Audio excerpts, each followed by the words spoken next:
A Rádio Sputnik Entrevista.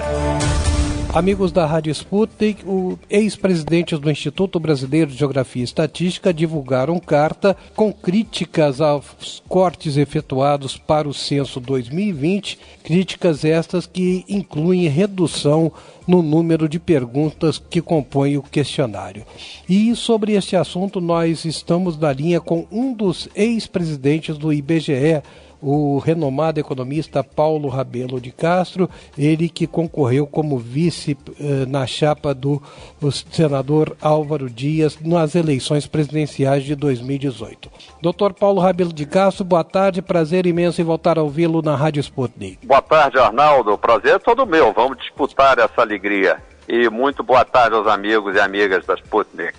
Dr. Paulo Rabelo, o que levou os ex-presidentes do IBGE a redigir esta carta conjunta e torná-la pública? Chamar a atenção. E o objetivo já está sendo alcançado, como comentaristas políticos e econômicos da sua estatura, Arnaldo, e de uma rádio como a Sputnik, que dão atenção para esse fato que é tão importante. Fazer o censo 2020, o censo que se realizará a partir de 1º de agosto de 2020, e que faz a contagem da população, mas não só. Se fosse só a contagem, seria importantíssimo, porque é a atualização de quem mora, onde, em que município, em que estado, com que características naturais, em termos de idade, em termos de gênero, em termos de situação, inclusive domiciliar. Mas o censo é muito mais. E aí é que vem a polêmica, porque é uma oportunidade de 10 em 10 anos, o último foi realizado lá atrás, em 2010,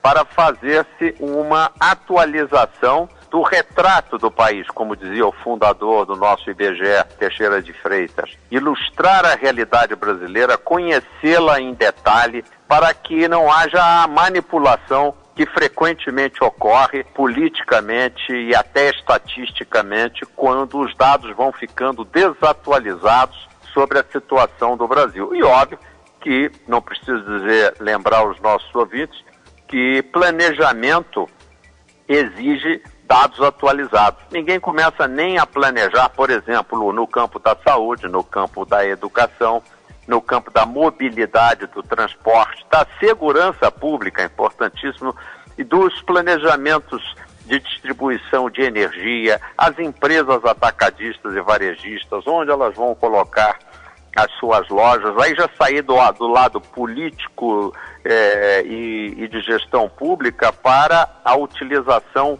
vastíssima das informações estatísticas de um censo pelas empresas brasileiras. Isso tudo justifica nem se conversar a respeito de como fazer. Vamos fazer da maneira mais ampla possível e, óbvio, que sempre respeitando o dinheiro do contribuinte da forma também mais econômica, isso não preciso nem lembrar. Só que esse governo veio tirar, literalmente, como se diz aí na gíria, tirar uma onda com a cara do IBGE, porque eles são agora mestres em achar defeito em tudo. Nesse ponto estão reproduzindo a quem eles criticam, que é o PT, que entrou em 2003, eu acho que a gente ainda lembra do tal do Lula, dizendo que o país começou em 2003. Ora, um desaforo e um assinte a todos os brasileiros e brasileiras que durante 500 anos, estamos acabando de fazer 500 anos, que construíram esse país, para o PT começou tudo em 2003. Esses caras que assumiram agora no governo estão com a cara do PT, repetindo que tudo que foi feito antes era mal feito e que eles vieram agora como régua do mundo. E daí começa o desandar do censo 2020. Pessoas que não têm o treinamento estatístico e geográfico, não têm a expertise dos técnicos internacionalmente reconhecidos do IBGE, e que puseram uma pessoa lá de fora, muito jovem, mas não por isso, que deveria entrar com toda a prudência e experiência, utilizando os recursos intelectuais da casa, não, repudiou os recursos intelectuais da casa para dar preferência a pitacos que vêm de fora, e principalmente seguindo a opinião avulsa do ministro, que dizia que estava se gastando demais para fazer pergunta demais. Quem é ele para, de fora, sem nenhum conhecimento técnico, sem nenhuma aproximação da questão, fazer um comentário desse tipo. Isso é que mobilizou 5 ex-presidentes do IBGE para dizer, alto lá, vamos com calma e devagar que o santo é de barro. O senhor chamou a atenção para um fato muito importante. Censo demográfico é uma ferramenta indispensável para um planejamento econômico, planejamento sociopolítico e econômico. E isto, se torna... principalmente dos municípios, Arnaldo. Exato. E isso se torna... 5.570 municípios no país, os prefeitos, vereadores, os secretários municipais, eles, sem essa ferramenta, eles não vão a lugar algum. E esse aspecto que o senhor enfatiza se torna muito mais relevante para o governo atual, que já declarou ter intenções de se reeleger em 2022. Ora, como fazer um planejamento de longo prazo se o levantamento sobre as condições de vida da população está sendo, digamos, se não cerceado, porém limitado? Eu acho que esse governo está se revelando, e digo isso com tristeza, porque até vou também confessar meu conhecimento prévio de vários dos técnicos que resolveram participar dessa equipe de governo. O governo não é só o Bolsonaro e os seus filhos. Acho que não, que é uma dezena, várias dezenas, por sinal, de pessoas que têm, em geral, bons conhecimentos técnicos, e, portanto, desse grupo haveria de se esperar uma elevação e substantiva da capacidade de gerir bem, respeitar as regras básicas do bom planejamento, um acervo de propostas no campo fiscal, no campo do gasto público, da questão tributária, da questão financeira, que já deveriam ter sido apresentados há muito tempo. Portanto, a conclusão a que a gente chega é que esse grupo chegou despreparado para exercer o poder. Chegou lá para ainda investigar como é que é o Brasil. E eu acho que nesse ponto a gente acabou se dando mal, porque nós não podemos ter gente que ainda vai estudar o que vai fazer depois de assumir um cargo dessa grandeza. Dr. Paulo Rabelo de Castro, na carta firmada por 5 ex-presidentes do IBGE, é dito: a atitude do atual governo, secundada por seu ministro da Economia, Paulo Guedes, e não refreada pela atual presidente do IBGE, tem sido de dúvida e de negação à capacidade de concepção e realização do censo 2020 por este que é um dos órgãos de mais irretocável reputação e confiabilidade do Estado brasileiro. Muito bem, quais são os dados que ficarão faltando no censo de 2020 que são primordiais à condução de uma política socioeconômica no país?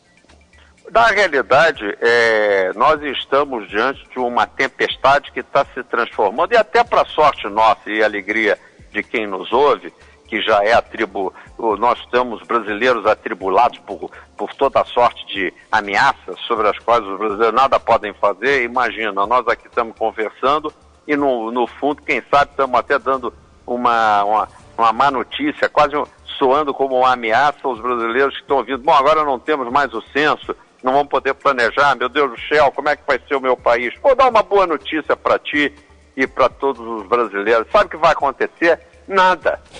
Nada de grave, porque essa movimentação que os ex-presidentes do IBGE têm feito, junto com a equipe de servidores, que é muito dedicada e talentosa do próprio IBGE, a opinião pública que começa a se formar com a atuação da imprensa interessada nesse assunto, vai resultar num recuo da burrice que se ameaçava perpetrar. E, portanto, eu imagino que ao final e ao cabo, como toda comédia bufona, nós vamos praticamente não ter prejuízo algum em termos de informações estatísticas. Vão lá cortar 1, 2 perguntas, sempre são perguntas muito importantes, e sobre isso nós temos sempre uma perda aqui ou ali, mas são perdas que a gente deve admitir realisticamente, são secundárias em relação ao núcleo central do entendimento de quantos somos nós brasileiros e brasileiras, onde estamos, onde vivemos, em que situação domiciliar,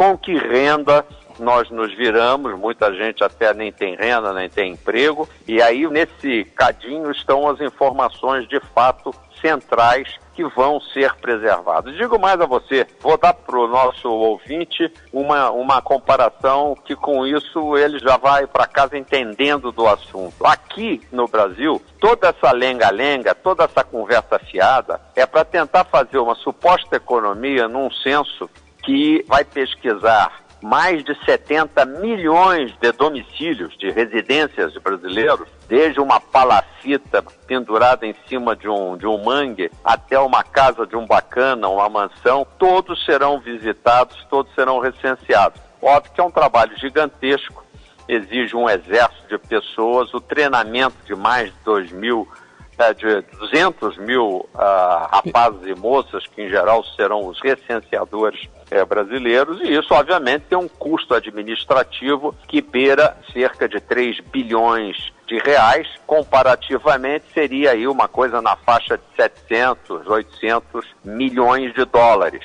Poxa, esse número soa enorme? Sim, porque é um levantamento, como eu disse, enorme. São vários exércitos, não é só um exército, vários exércitos de pessoas.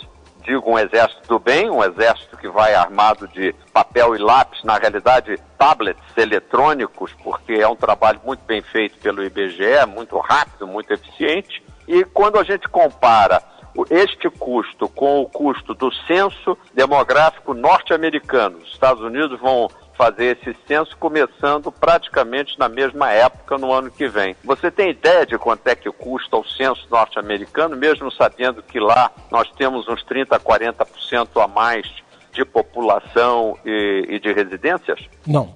Vou te dizer, serão pelo menos 15 bilhões de dólares.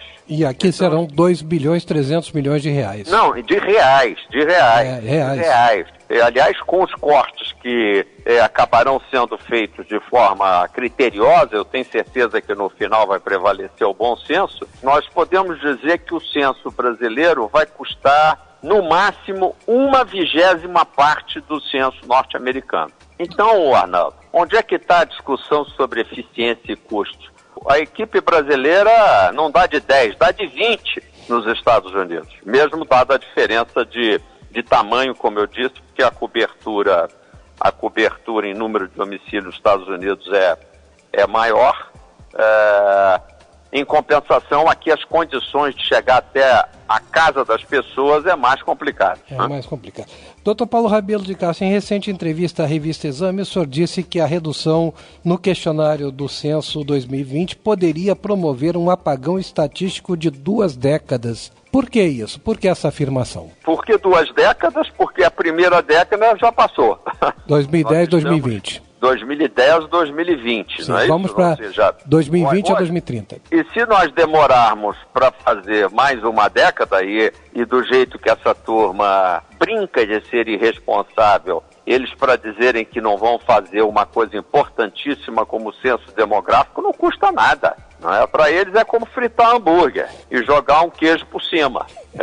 E é por isso que estamos um pouco, vamos dizer, revoltados com essa atitude de aparente irresponsabilidade total, porque ninguém elegeu uma equipe para brincar de ser irresponsável. E eu digo isso para você também porque vejo os números, acompanho como pessoa do âmbito técnico, como você disse, recentemente fiz essa incursão, me disponibilizei para gerir o país como eu achava que deveria ser feito, um plano de 20 metas, analisei profundamente cada área, cada setor da economia e, portanto, tenho uma visão bastante atualizada e vejo que essa equipe de governo acaba de pedir a bagatela, Arnaldo, não sei se você acompanhou isso nos seus comentários, 248 bilhões foi a pedida que o Ministério da Economia fez e já recebeu autorização para esse gasto adicional, supletivo, verba suplementar, para a execução orçamentária de 2019.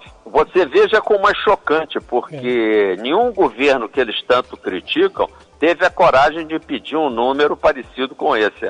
A Dilma, que é crucificada, aliás, até com boa razão, por tantos aí, ela pediu no final do período dela lá 40 e poucos bilhões e que depois resultaram inclusive na acusação de pedalada e por isso acabou perdendo o cargo, porque essa pedalada não havia sido na administração anterior autorizada pelo Congresso Nacional. Mas os 248 bilhões a mais de gasto é um escândalo no primeiro semestre da gestão orçamentária. Agora, vamos fazer uma comparação de 248 bilhões com os 2 bilhões e 400 milhões que a gente imagina ser o gasto do censo no ano que vem. Nós estamos falando de 1% do que o governo vai torrar a mais esse ano. Eu repito sempre, a mais, porque para as pessoas que estão aí nos ouvindo, dá a impressão de que uma bagatela dessa, dos 8 bilhões, deve ser o gasto inteiro do setor público durante alguns anos. Não, meu prezado ouvinte, nós estamos falando do gasto do dinheiro que faltou, que se alega está faltando. É uma verba suplementar. Doutor Paulo Rabelo de Castro, eu não poderia concluir essa entrevista com o senhor sem lhe perguntar, o senhor tem planos eleitorais para 2020, para as eleições municipais de 2020 ou para as eleições gerais de 2022? No momento, Naldo. Por quê? Não sou um político de carreira. Depois de muito meditar e quando obtive esse convite de uma das agremiações partidárias para que eu encabeçasse a chapa presidencial, eu meditei muito, vi que a nossa chance era remota, mas quis me disponibilizar porque acho que os brasileiros que tiveram o privilégio de estudar um pouco mais, que conhecem o país, que amam o seu país e que têm solidariedade com os brasileiros e brasileiras que nesse momento sofrem com o desemprego. Eu estando lá no IBGE vi as estatísticas chocantes do desemprego formal e informal no Brasil e sabendo eu que as soluções para o nosso Brasil, Arnaldo, são mais fáceis do que essa turma vende. Eles vendem dificuldade para se manter nos cargos e praticamente para vender soluções a conta-gotas. O Brasil já podia estar longe, mas para isso é preciso um misto de coragem, de destemor, de falta de compromisso, em bom português, não ter o rabo preso, não ter compromisso com grupos, não ter compromisso com times, com interesses escusos e ao mesmo tempo ter os conhecimentos e a equipe necessária para fazer o Brasil virar esse campeão que ele pode ser. Eu, nesse momento, gostaria de continuar ajudando, mas não necessariamente preciso me candidatar. A candidatura exige que pessoas que estão ouvindo, pessoas que constituam um grupo político, nos convidem para fazer uma segunda tentativa. Uma andorinha sozinha não faz verão. Doutor Paulo Rabelo de Castro, foi uma enorme alegria tornar a recebê-lo no programa da Rádio Sputnik. Ficamos muito felizes com a sua participação e esperamos que tenha sido a primeira de muitas conversas que venhamos a retomar nesse programa. Um prazer muito grande. Eu sei que você tem uma grande audiência e principalmente uma audiência de grande qualidade. Eu acho que é importante nesse momento, Arnaldo, nós estarmos formando fileira do Brasil do bom senso. Já que estamos falando do censo, né? Com C e com S. Com C e com S. Com C, que é o demográfico, e com S, que é o bom senso. É verdade. E com bom senso e com amor à pátria, o verdadeiro amor à pátria, não amor a fake news, e não com palhaçada, mas com realmente senso, propósito, dignidade, compostura, nós haveremos de transformar o nosso país. Um grande abraço, muito obrigado pela oportunidade e uma boa tarde. Muito obrigado ao economista Paulo Rabelo de Castro, um dos ex-presidentes do IBGE, Instituto Brasileiro de Geografia e Estatística, que firmaram carta contra os cortes no censo 2020 e os motivos pelos quais esta carta foi elaborada e divulgada foram explicados nesta entrevista pelo economista.